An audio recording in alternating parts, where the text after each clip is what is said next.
Assalamualaikum warahmatullahi wabarakatuh. Perkenalkan, saya Alda Karunia dari kelas A6 FTIK Universitas Islam Negeri Kyai Haji Ahmad Siddiq Jember. Di sini saya akan mempresentasikan tentang gangguan belajar yang salah satunya yaitu disleksia. Ini adalah salah satu tugas dari mata kuliah teori belajar dan pembelajaran yang diampu oleh Ibu Evi Resti Dianita MPDI. Baik, yang pertama yaitu apa itu disleksia? Kata disleksia berasal dari bahasa Yunani, yaitu disleksia. Dis berarti kesukaran dan leksis berarti berbahasa. Jika digabung keduanya yaitu berarti disleksia itu kesukaran dalam berbahasa. Secara sederhana, disleksia merupakan gangguan dalam kemampuan berbahasa, terutama membaca, sehingga anak disleksia memiliki kesulitan tersendiri saat membaca sebuah kalimat. Dikarenakan kesulitan dalam memahami huruf dan sulit membedakannya. Dengan begitu, bisa menimbulkan kesulitan dalam belajar bagi seorang anak.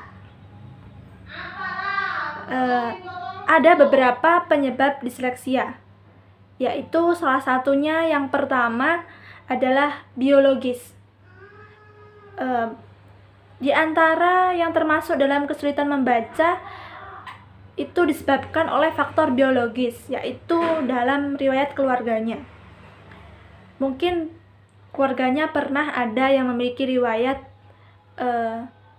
mengidap disleksia, kehamilan yang bermasalah, serta masalah kesehatan lainnya yang cukup relevan. Jadi ini berkaitan dengan keluarga atau riwayat dari keluarganya, itu namanya faktor biologis. Yang kedua, penyebabnya adalah tentang kognitif, cara berpikir. Faktor kognitif ini dijadikan sebagai penyebab disleksia, diantaranya yaitu pola artikulasi bahasa dan kurangnya kesadaran fonologi pada individu yang bersangkutan, yaitu dalam faktor kognitifnya, cara berpikirnya anak itu. Yang ketiga adalah perilaku. Faktor yang ketiga ini dijadikan sebagai faktor penyebab disleksia, yaitu masalah dalam hubungan sosial, stres juga yang merupakan implikasi dari kesulitan belajar, serta gangguan motorik. Jadi bisa jadi karena stres ataupun perilaku anak dalam berhubungan sosial. Jadi itu bisa dijadikan salah satu penyebab dari disleksia sendiri. Selanjutnya, faktor-faktor penyebab disleksia. Di sini saya mengutip dari jurnal, ada 3. Yang pertama adalah faktor pendidikan. Faktor pendidikan ini, disleksia disebabkan oleh metode yang digunakan dalam mengajarkan membaca. Terutama metodenya itu bernama whole word, yang mengajarkan kata-kata sebagai satu kesatuan daripada mengajarkan kata sebagai bentuk bunyi dari suatu tulisan. Contohnya, jika anak dalam tahap belum bisa membedakan huruf-huruf yang mirip, seperti B dan D, itu kan ada kemiripan. Kalau B itu ke kanan, kalau D itu ke kiri kan, seperti itu, seperti mirip-mirip. Itu anak belum bisa membedakan B dan D. Maka cara pengajarannya yang perlu dilakukan adalah mempelajari hurufnya satu per satu. Memang akan memakan waktu lebih lama, namun itu dapat untuk kelancaran mengenal huruf bagi anak disleksia. Jadi harus satu persatu hurufnya di dilihatkan, jadi dan lebih sering anak itu diperlihatkan B dan D itu agar bisa membedakan lama-kelamaan seperti itu. Yang kedua adalah faktor psikologis. Beberapa riset memasukkan disleksia ini ke dalam gangguan psikologis atau emosional sebagai akibat dari tindakan kurang disiplin, tidak memiliki orang tua, sering pindah sekolah, kurangnya kerjasama dengan guru, atau penyebab lain.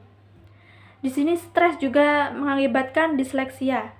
Namun yang jelas, stres dapat mempengaruhi atau memperburuk masalah belajar. Jadi psikologis ini seperti tidak memiliki orang tua, sering pindah sekolah, atau dia stres, dan juga kurangnya kerjasama antara guru, atau mungkin bisa orang tua itu tidak memperhatikan anaknya, seperti itu. Dan yang ketiga adalah faktor biologis. Sejumlah peneliti meyakini bahwa disleksia merupakan akibat adanya penyimpangan fungsi bagian tertentu dari otak, yang perkembangannya akan mengalami perbedaan dengan anak pada umumnya. Namun bukan berarti ini adalah sebuah kecacatan ataupun sebuah gangguan mental. Anak disleksia ini hanya berbeda dalam fungsi bagian-bagian otaknya saja dan cara belajarnya. Jadi disleksia ini bukan sebuah kecacatan, tapi hanya keterlambatan anak dalam membedakan atau sulit membedakan huruf, seperti itu. Yang selanjutnya adalah ciri-ciri disleksia, ciri-ciri anak disleksia. Secara fisik, anak disleksia ini terlihat normal seperti anak seperti biasanya. Namun ketika sudah berhadapan dengan hal kebahasaan akan terlihat perbedaannya. Berikut ini beberapa pemaparan mengenai ciri-ciri disleksia.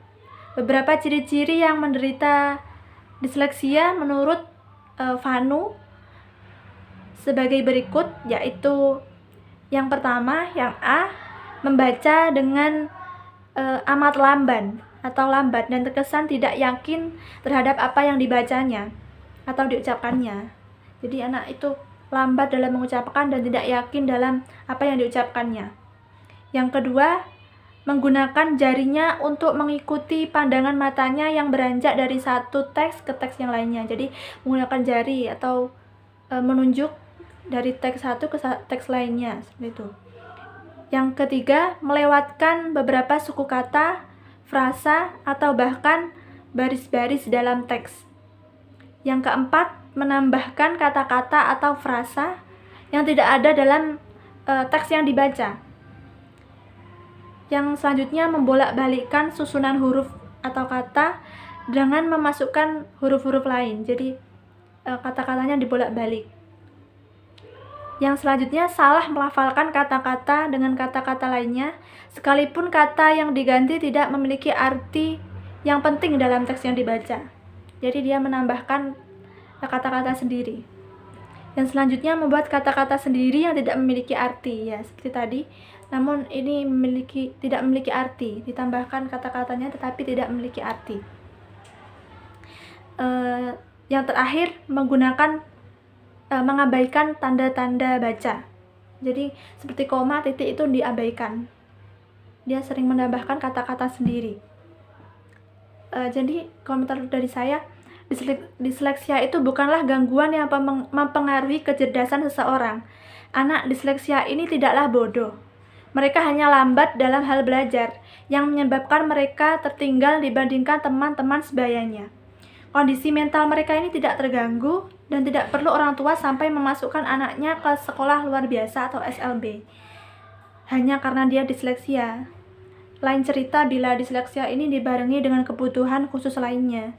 Jadi disleksia ini bukan sebuah kecacatan, tapi hanya keterlambatan anak saja, yaitu anak disleksia ini mengalami keterlambatan dalam mengikuti proses pembelajaran yang mengharuskan untuk memiliki metode pembelajaran yang unik serta berbeda dengan apa yang diterima anak pada umumnya. Jadi seorang guru dan orang tua itu harus memperhatikan anak ini lebih karena dia butuh bimbingan dan metode yang sesuai dengan apa yang menjadi kebutuhannya.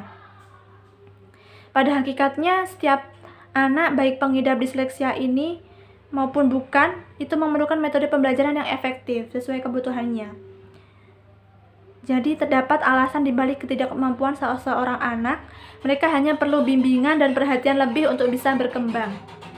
Menyalahkan ketidakmampuan anak dengan tidak dibarengi dengan pendampingan dari orang tua dan guru hanya akan membuat anak semakin tertekan dan tidak mampu berkembang untuk mengikuti ketertinggalannya dalam pembelajaran.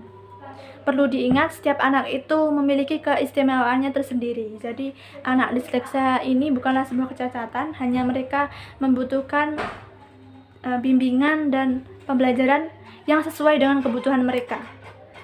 Sekian itu saja presentasi dari saya. Kurang lebihnya mohon maaf. Wassalamualaikum warahmatullahi wabarakatuh.